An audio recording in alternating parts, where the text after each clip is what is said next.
Tataasan pa ng Metropolitan Manila Development Authority ang multang ipapataw sa mga motorista na iligal na dumadaan sa EDSA busway. Ayon sa MMDA, may ilang pribadong motorista ang paulit-ulit na pumapasok sa EDSA carousel na hindi iniinda ang pagbabayad ng 1,000 pisong multa. Sa resolusyong pinagkasunduan ng Metro Manila Mayors, gagawin ng 5,000 pesos ang multa para sa first offense, 10,000 pesos sa second offense, 1 buwang suspensyon ng lisensya at required na sumailalim sa road safety seminar ang driver, 20,000 pesos sa ikatlong paglabag at 1 taong suspensyon ng driver's license, habang 30,000 pesos sa fourth offense at rekomendasyon na i-revoke ang driver's license ng motorista.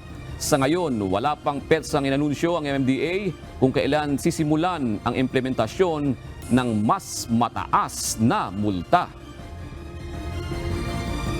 Ate, 1,000 lamang yung multa dyan. Napuna kasi namin, merong ilang vehicles na paulit-ulit dumadaan.